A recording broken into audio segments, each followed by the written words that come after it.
At the bottom left of Antigua, Daybreak, we currently have the NSOSA player. Another Terran. It's not Salvation. It's not Jakji. Nope, it is NSOSA Scalper! Scalp actually being a pretty strong player, and a player that is, from some people, a little bit underrated. Yes. Definitely a strong opponent, and there is a reason why Fnatic trained a sniper for Scalp.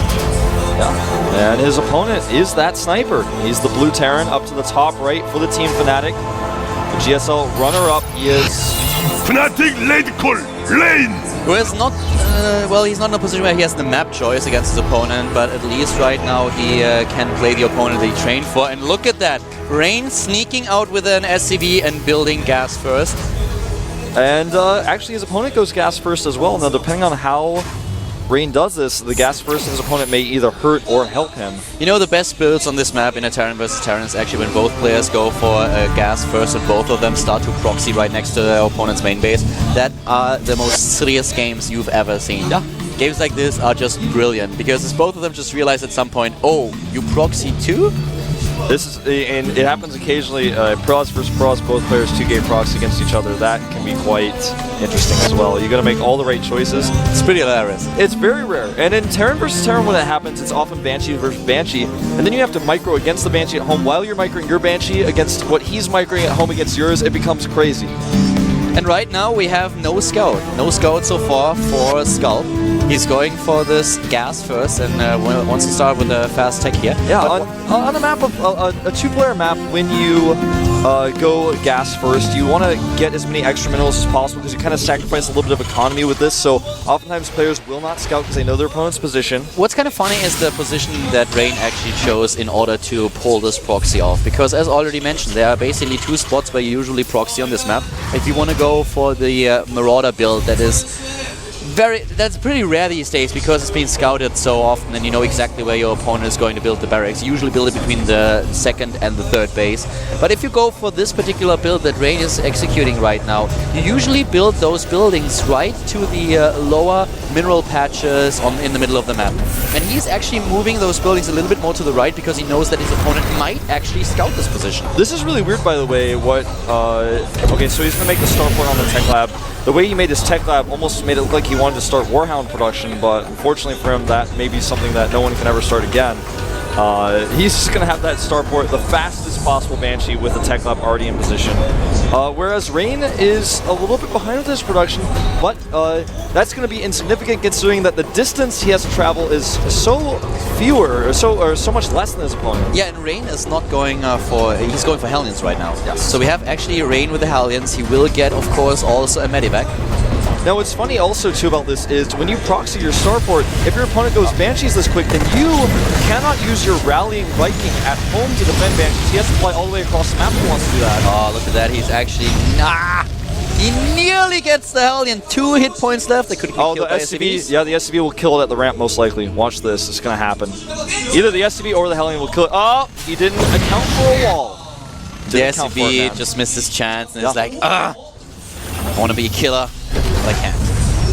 And now starting the Marine production in his opponent's main base. Yeah. Going to be granting vision again, but more importantly just to draw his attention away from the ramp. And there's the Medivac, and he's immediately building a Viking too, in order to counter Banshees. There's actually no cloak. No cloak at all. And the Banshee actually fires at the Marine first, giving the Hellions a little bit of extra time. He just wants to target down Marines here. The pickup was not perfect, but he still has 2 Hellions waiting, and the Viking is going to be done very soon. Scalp is building a Viking as well, but Rain's Viking is a lot faster than Scalp's. And it's all about that first shot. And when you have the faster Viking, you're likely going to get that first shot, depending on what you target. If he targets his Banshee, for example, when the Viking comes out, he may not. But either way, the Hellions are being picked up. Really nice micro here by Rain. Really well done so far. The Banshee is nearly gone. Here comes the Viking, and the first shot is for... It's actually Scalp. Yep, he's trying to target down the Banshee, but it's being repaired. Oh, it's going to be close though, and it's down. Sculpt, though, in a pretty good position now with that defensive Viking against the Hellions. They can't hide forever. The Viking's actually on the ground as well. And this is going to be the end of this attack. And And once again, here we have them starting to attack the Vikings, but here comes Rain trying to drop again, but there's just too much. He's still building Marines in his opponent's main base, and all these SCVs that have to be pulled off in order to make this work actually mean that he has less income than his opponent. Yeah, and he's also a little bit less production-wise than his opponent since he doesn't have the reactor. And he's actually distracted. The Hellions will be landed once more. He lands the Hellions, but does he have enough? There's another Marine as well. Nice micro so far. Can he take down the SCVs? He's trying to kill the Marines. Yeah, if he targets his SCVs, he'll kill another one. And that is the end, but the worker count now 30 to 25 in Rain's favor, but he's lost his barracks, and now he's kind of out in the middle of the map, occluding his production facilities. He's still building Hellions and Vikings, another barracks now nearly completed in his main base as well. He has a slight worker advantage here, as already pointed out. Resources lost in favor of Sculpt, though. And Sculpt is moving across the map with his Banshees, or rather with his Vikings. He can start another Banshee if he wants to. Actually, he's already done so. Now he's got air control. How can Rain defend against the Banshee? It's going to be basically impossible. He can even land these Vikings aggressively. This is what Rain has already prepared for. Pulls his SCVs here. Starting to take down not only the Hellions, but also a couple of Harvesters here. Nice, really well done so far. He needs to pull back that weakened Viking if he wants to keep it alive. He's actually just not going to lift his, or referring to Rain now. Okay, now he does. He can pick one off. He actually knew that at this point there was no chance of his opponent actually getting Marines and therefore counter against the Vikings, but he's able to take 2 down. He will actually lose another Viking here. Really well played by Rain. Yep. Actually, I cannot believe that he was able to kill all 3 of those. Yeah. Because now this Banshee play that he wants to use is going to be much less effective. Like, extremely less effective, so. Sculpt's command center is way ahead, as mentioned, but these Hellions could be a problem. Oh, yeah, I cannot believe he let the Hellions in either. Oh, that's bad. The Hellions now on their way, trying to take down, of course, not only the Hellions of Rain, but also the Harvesters. But here come the Vikings, and the Vikings will put an end to this.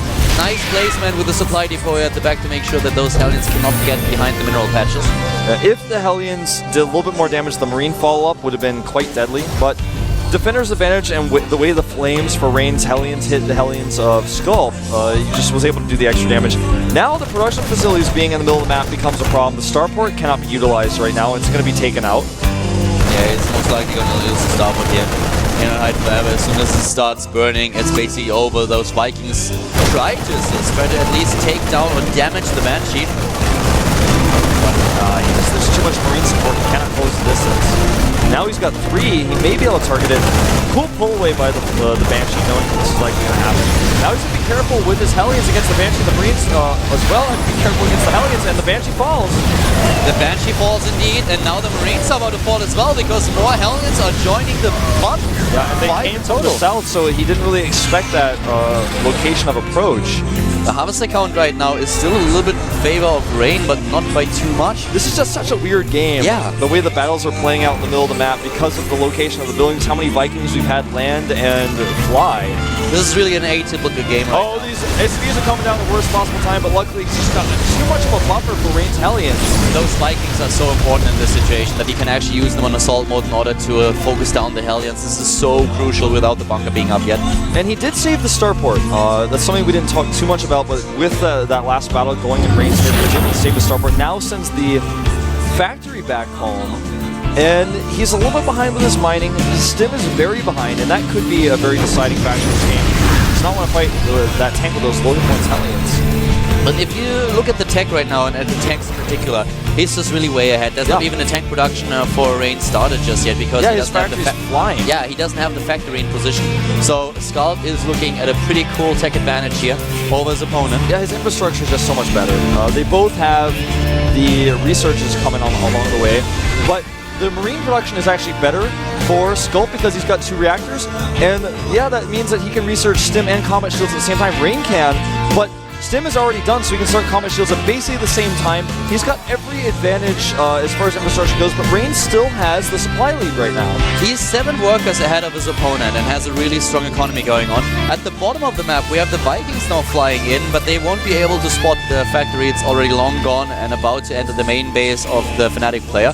But at this point in time, Rain trying to establish a third base as well. In regards to the army supply, he's also ahead, but as already mentioned earlier, the tanks are going to be the problem.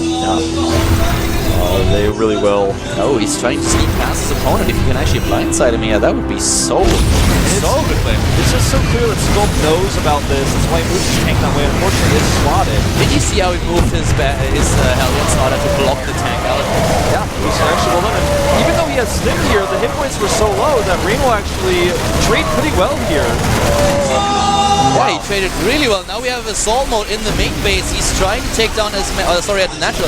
He's trying to take down as many harvests as possible. At the same time, exactly, the Hellion drop in the main base of his opponent now. Both of them just really going at it. This is actually such a crazy game. He takes out one more SCV. Vikings barely escaping here. He has Stim. He didn't use it to chase them. They're going to get away. And Sculpt only killed 2 SCVs, whereas Rainwell is able to kill 7 in total over the course of this game. Has now a 10 supply harvester. Oh, but he's still losing Vikings. Rain really pulled back in here. The upgrade advantage is no longer in his opponent's favor. Double kill. And he killed those tanks in the middle of the map. Every advantage that Sculpt had, Rain is kind of neutralized now. Yeah, it's vanished. And if you think about the position that Rain is in, he already has this orbital command, this third, and his opponent just doesn't. Well, he's upgrading it right now, so a little bit ahead of Rain here. But the problem is that we still have a 13 harvester advantage for the Fnatic player, and he's really looking at a great position now. He's catching up with the tech of his opponent, and he just has so much more money. Yeah. They both have 1-1 about to complete. Not even very different in that time at all. It's not going to be significant in this game. This Viking gets cleaned up, but forced the Stim actually on a lot of those points. This match is going to determine which team is pulling ahead in this GSTL match. NSOSA and Fnatic on 2-2 right now as we speak. And at this point in time, Sculpt searching Combat Shield. And, well, he's just trying to make this work somehow, but the problem is he has to catch up in harvesters, and so far he doesn't build any additional SCVs. He's actually now 20 SCVs behind his opponent. Great decision-making here by Rain to just drop these Marines out, knowing he would not be able to save them. Get as much scouting information as possible, even took out an additional SCV. Run, Forest! No, wrong direction. Need to learn how to fly that one. This push is pretty scary with a lot of Marines here. Stim is too soon though, and he's got the tank sieged up defensively. Even taking a shot at those rocks. He forced the Stim on the other hand, and he can now just heal his unit, so he was able to force his opponent back just a little bit. Here's the third base now for both of these players. Sculpt is actually a little bit faster with landing it at the third after mineral patches. But looking at the income, Rain is still ahead. He's just now using his SCVs to low ground. Yep, and this game is really close, but the big glaring problem is definitely the workers. There's a huge Marine lead for Sculpt. Look at this worker supply, 47 against 72. Yeah, it's quite huge, but that means the army supply is better for Sculpt. He's got the better Marine count, and he sieges up first. This is exactly what he needs, and actually he will break through this quite easily. Oh wow, yes, that's the problem. He just does have more army supply, and he makes it happen at the right time. 71 army supply now against 36. He's essentially doubling it. And he takes down the orbital here. Wow. This is exactly what he needed. Yes. Rain really needed to siege up those tanks a little bit faster. If you would have done that, you would have been able to save it. But right now, that was just devastating. Losing his third base like this is, of course, a huge problem. And now Sculpt has the extra fuel. So yeah, Fnatic Rain was in a position where he had the better economy, but at the same time, without the sieged up position for his tanks, his army just was not able to take down the forces of Sculpt. And Sculpt is getting 2-2 faster than his opponent. He's going to have those upgrades plus the better Marine count. Doesn't matter how well you siege. If your opponent has way more Marines than you and approaches with a concave. Oh, this is a mistake. You cannot afford to lose Marines here, though. And actually, he's going to attack into this position. This is not a good choice. Great hold position there by Sculpt, not actually getting into the siege tank range of his opponent. Taking a pretty big supply lead now, and Rain is forced to lift his main command center to go to the third. And now suddenly Sculpt in a position where he has the better income because he has the additional mule, and he's saturating 3 bases instead of 2. Yes. Because with all those harvesters that Rain has, he's actually oversaturating those 2 bases. And look at, he's even got 2 sensor towers up. There's nothing that he is not going to know about. He's got the watchtower at the front. Where he doesn't have a watchtower, he's got a sensor tower. Great attempt to pick off Medivacs here, but there's just too many Marines underneath those. 52 to 36 right now. The amount of Medivacs for Scalp is actually scary. He has 9 to 3, and this is a huge problem. The sensor towers, as you already said, are up, so drop play won't be an issue anymore. Now he's trying to send those SCVs over, but Scalp, he really wants to be aggressive right now. Oh, he's getting into the perfect position. He's going to have the top of this ramp here. All he needs to do is siege. He's got the better upgrades. He's got the better concave. Look at the supply dropping for Rain. He's losing everything here. His siege tanks are being taken apart. GG. And you know the beautiful irony here, he trained to be the sniper of Sculp, and Sculp is the one who takes him out here. Both players going gas first. A very unique Terran versus Terran that we just watched. Yeah, now there are only 2 players left for Fnatic. Scalp able to win and therefore take the lead for his team. 3 to 2 over Fnatic. Fnatic has to choose the next player. We have Yal, we have Alive, we have Oz. I think, you know, maybe send Alive out here, but Alive is not as dominant in TVT as he once was. You can see my hair there in the background. Well, that game was it's really hard to comment on because there were certain times where players had unique advantages over each other, and I feel like Sculp utilized his advantages better. He utilized the better Marine count to take those fights where they mattered. He picked off you know, so many of the army units of his opponent that he was able to just bully and take control. Taking out that orbital was quite huge because then the economy difference, like you said, the harvester count didn't matter when you have 3 mules, when you have the better saturation. The problem for Fnatic, in my opinion, right now is that we still haven't seen Jakji. There are only 2 players left for Fnatic. That's all that they've got. And Jakji so far, most of the time when he's chosen in the GSL, he takes at least 2 maps. And if he's able to pull that off, then suddenly we have a situation where NS Hosa will advance and not Fnatic. So for the Fnatic team, even though they have a couple of really heavy hitters on their bench, it's going to be a very weird situation right now. Who are they going to pick? Bill, man, he's shuffling uncomfortably. I feel like he may be the guy. It's Bial. Yep, it's going to be him. They got to send him out here. They've got no choice. Getting a high five there, and well, Tastar showing that Tastar face. I love Tastar, man. When he just gives those looks, you just know exactly what he's thinking. Tastar is super cool. Yeah, he is. I like him. This guy looks a little bit like Korean Mafia. I mean, he actually prevented the war between the Conclave and the other Frosts as well. He's just... he's a real leader. Bial is probably the strongest Zerg player in the lineup of Fnatic right now. I would even put him ahead of Moon. And now he's up against Bial. And there are still... well, there's Tacita on the bench of NS Hosa, and of course there's also Jakji. Those are going to be the next challenges if he can beat Sculp here.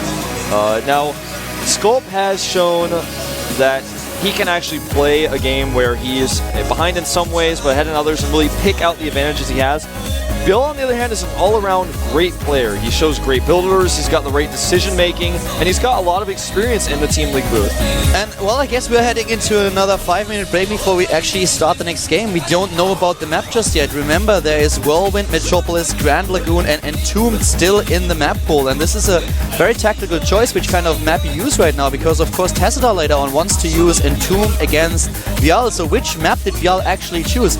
Guys, you can always let us know. Send us a tweet at Calder and at ProxyWolf. What do you think which map Bial chose against Scalp, considering which players we still have on the NS Hosa bench? We'll be back in about 5 minutes, and then we'll find out what map it actually is. See you after a short break. I don't know if someone else could handle me. I don't know what I'm supposed to be.